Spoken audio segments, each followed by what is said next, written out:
Doctor चतुर सिंह, सहायक आचार्य, MSJ college, Hindi.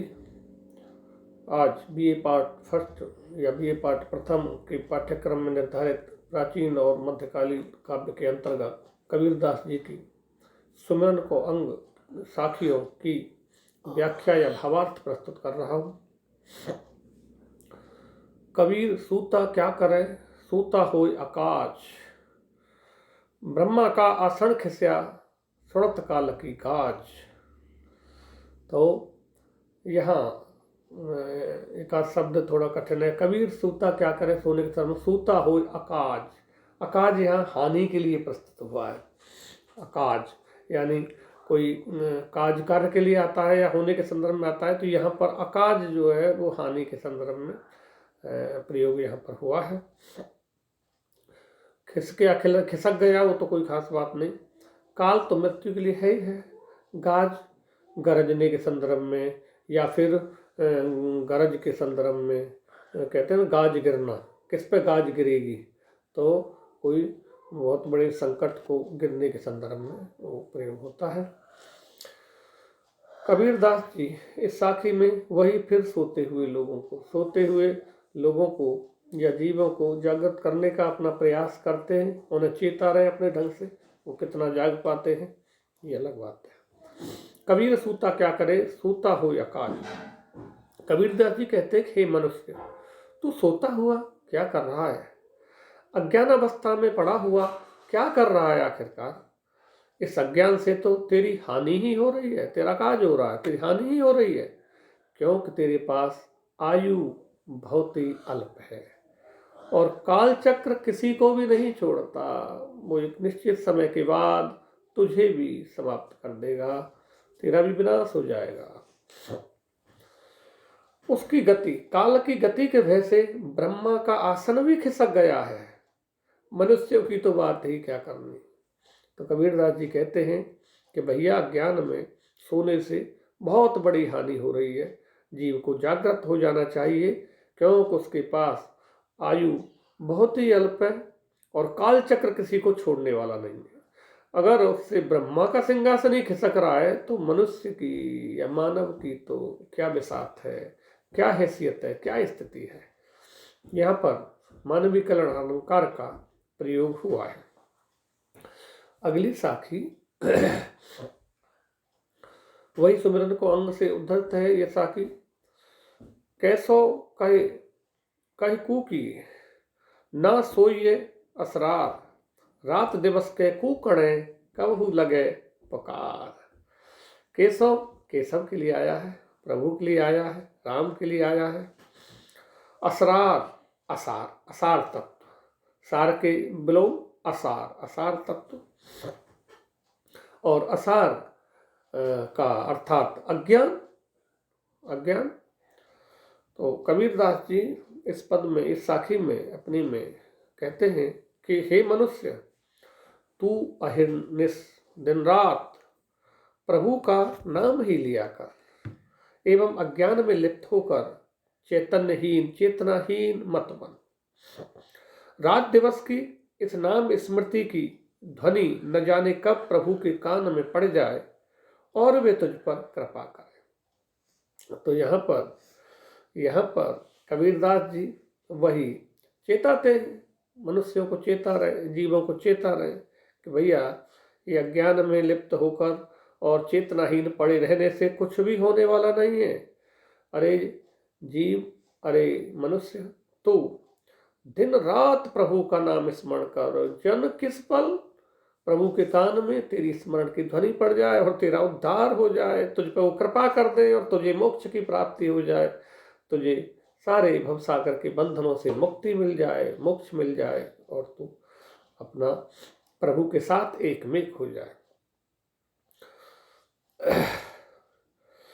यहाँ ये बात निश्चय रूप में यहाँ कबीरदास जी इस विश्वास के साथ बात ये कह रहे हैं कि जीव की जो विरह वेदना है वो प्रभु तक निश्चय ही पहुँचती है, बशर्ते प्रभु के उसमें ध्यान में बिल्कुल लीन, बिल्कुल विरह वेदना में, प्रभु के मिलने के विरह वेदना में जब लीन रहेगा तो निश्चित रूप से कभी न कभी प्रभु के पास वो ध्वनि पहुंचेगी, उनके कानों में पड़ जाएगी और प्रभु जीव पर कृपा कर देंगे। और प्रभु की कृपा प्राप्त होने का मतलब मोक्ष या मुक्ति मिल जाना है, तो संभव हो पाएगा।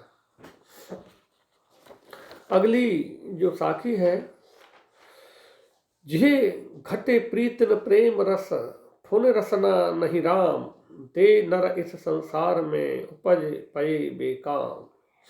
यह सुमरन को अंग से ही यह जो साखी है ये उद्धृत की गई है या अवतरित की गई है, ली गई है।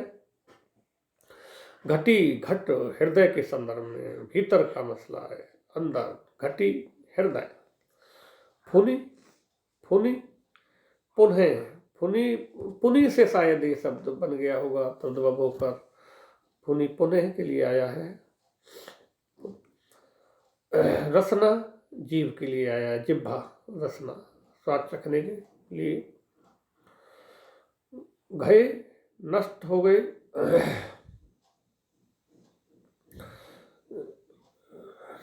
ये घए नष्ट हो गए, बेकाम व्यर्थ के संदर्भ में प्रयोग हुआ है।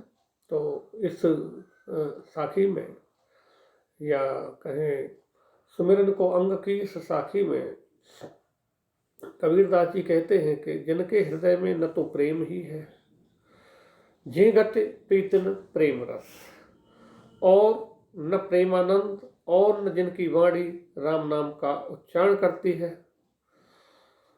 पुण्य रसना नहीं राम, वे मनुष्य संसार में आकर व्यर्थ ही नष्ट हो गए। वे नर इस संसार में उपज पये बेकाम, व्यर्थ में नष्ट हो गए। उन्होंने अपने जीवन उद्देश्य को पूर्ण नहीं किया और वैसे ही इन तमाम सांसारिक बंधनों में बंधे हुए ही समाप्त हो गए और इस दुष्चक्र में वो आगे भी फंसे रहेंगे, फंसते चले जाएंगे। तो कबीरदास जी हृदय के अंदर प्रेम रस की बात करते हैं, प्रभु के प्रति प्रेम की बात करते हैं, प्रेमानंद की प्राप्ति की बात करते हैं और राम नाममयी जो वाणी है उस पर उसका उच्चारण करने की बार बार चेतावनी देते हैं कि भाई राम नाम का स्मरण बार बार करिए, लीन हो जाइए और अपने घट में, अपने हृदय में प्रेम रस, प्रेमानंद की प्राप्ति जब तक तुम्हें नहीं होगी प्रभु के प्रति, तब तक तुम्हारा उद्धार नहीं हो जाएगा। तुम वैसे ही संसार में नष्ट हो जाओगे, अपने जीवन को बिल्कुल, अपने जीवन के उद्देश्य को प्राप्त नहीं कर पाओगे और निरुद्देश्य ही मृत्यु को प्राप्त हो जाओगे। इस तरह की बात कबीरदास जी साखी में करते हैं। यहाँ रूपक अलंकार का प्रमुख रूप से प्रयोग हुआ है। कबीर प्रेम न चाखिया, चखिन लोया साप, सूने घर का पाहुना ज्यों आया त्यों जा। यह साखी भी सुमिरन को अंग से उद्धृत है। कबीर प्रेम न चखिया, चखन लोया साप, सूने घर का पाहुना ज्यों आया त्यों जाओ। साब स्वाद के संदर्भ में प्रयोग हुआ है और पाहुना अतिथि के लिए आता है। कबीरदास जी साखी में कहते हैं, हे मनुष्य, तूने प्रेम भक्ति का अनुभव किया ही नहीं और उसके अनुभव से वंचित होने पर तू उसका आनंद भी नहीं उठा सका, उसका आनंद तू नहीं चख सका, स्वाद तूने चखा ही नहीं उसका। इस प्रकार तूने अपना जीवन व्यर्थ ही इस प्रकार नष्ट कर दिया जिस प्रकार सूने गृह में अतिथि अनादृत ही लौट जाता है, उसे कुछ प्राप्त नहीं हो पाता है।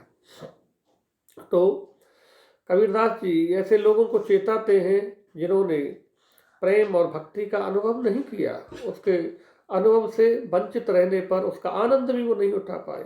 ऐसे मनुष्य संसार में उस तरह से ऐसे अतिथि की तरह से आते हैं और चले जाते हैं कि जैसे कोई सूने घर में कोई अतिथि आया हो और वहाँ से वो अतिथि प्राप्त ही क्या करेगा, मान सम्मान खाद्य रहना कुछ भी प्राप्त नहीं कर सकता और बिना आदर भाव के ही प्राप्त किए उसे लौट जाना पड़ता है। ठीक उसी तरह से इस संसार में जो व्यक्ति आया है उसे निश्चित रूप से उस पाहुने की तरह, अतिथि की तरह लौटना तो है ही है, पर एक अनादर के साथ न लौटना पड़े इसके लिए प्रेम और भक्ति में लीन हो जाओ। प्रभु की भक्ति में जब तक लीन नहीं होगे तो अनादर के साथ लौटना पड़ेगा, संसार को छोड़कर जाना पड़ेगा। काल तो एक दिन, काल चक्र तो एक दिन नष्ट करेगा। काल चक्र से तो आज तक कोई बच नहीं सका है, वो तो एक निश्चित समय पर ले ही जाएगा। जब काल चक्र एक निश्चित समय पर ले जाएगा तो हम एक बहुत अल्प आयु, अल्प समय के लिए संसार में आए हैं और यहाँ पर प्रेम और भक्ति का अनुभव करके और उसके आनंद में लीन होकर अपने मोक्ष का मार्ग प्राप्त करें, मोक्ष का रास्ता देखें। इस तरह की बातें कबीरदास जी कहते हैं। कबीर ने इस साखी में कबीर ने जगत की शून्य ग्रह से उपमा देकर उसको मिथ्या ही बताया है। वो शून्य ग्रह जिसमें कोई नहीं रहता, कोई नहीं है, उसमें ये संसार तो वास्तव में मिथ्या है। कबीरदास जी का ये कहना है, ये मानना है।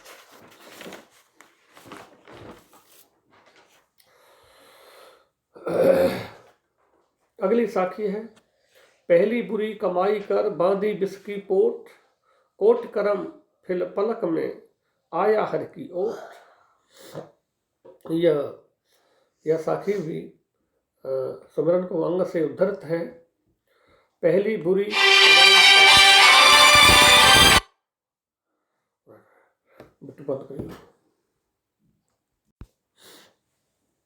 तो ये साखी सुमिरन को अंग से ये पहली बुरी कमाई कर बांधी विष की पोट, कोट करम फिल पलक में आया हर की ओट।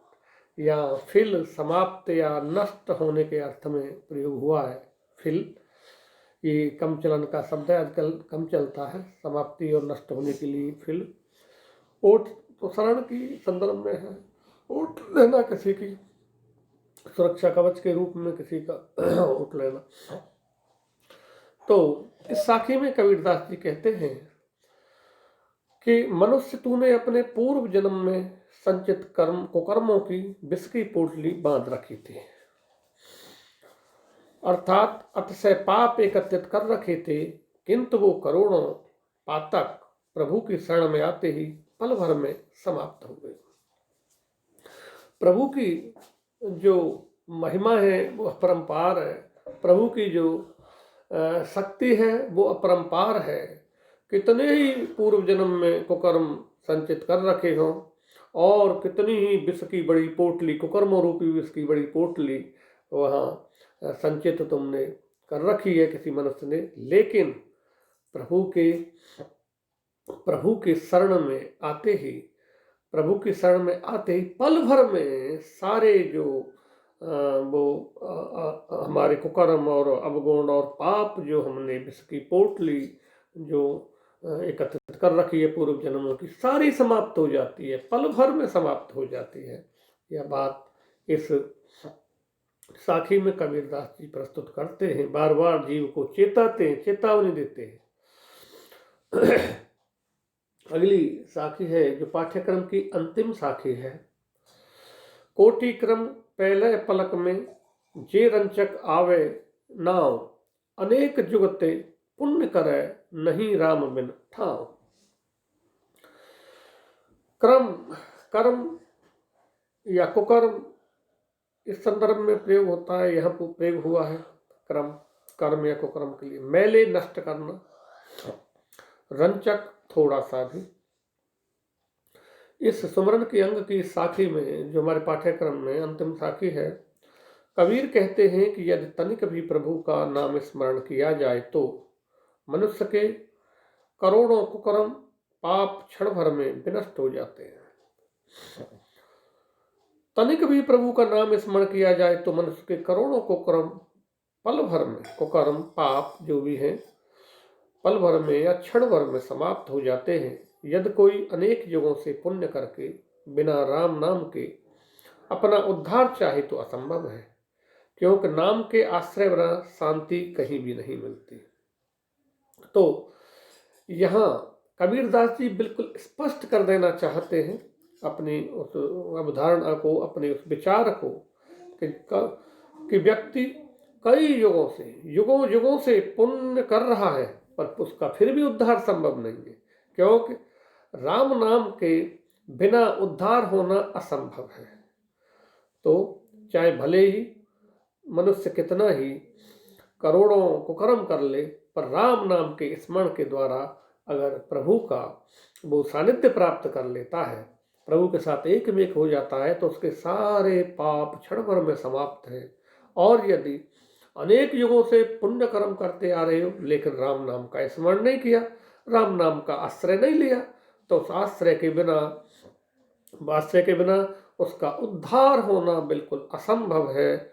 और उसके प्रभु के नाम के आश्रय के बिना शांति कहीं नहीं मिलेगी। वही शांति है, उनका स्मरण करें, वहीं पर शांति आपको प्राप्त हो सकती है। यह बात कबीरदास जी बार बार चेता रहे जीव को, कह रहे हैं। यहाँ पर व्यतिरेक अलंकार का प्रयोग किया गया है। आज के इस वीडियो में मैं कबीरदास जी की अंतिम साखी भी यहाँ समाप्त की है, जो पाठ्यक्रम में निर्धारित थी। अब कबीर के जो पद निर्धारित हैं, उन पदों पर बात करेंगे अगले वीडियोज में। और उसके बाद कवि की व्यक्तित्व, कृतित्व और उनके काव्य सौंदर्य पर, उनकी काव्य में क्या महत्वपूर्ण, क्या डायमेंशन है, क्या महत्वपूर्ण उनके डायमेंशन हो सकते हैं, उन पर बात करेंगे। और आज यहीं तक, धन्यवाद।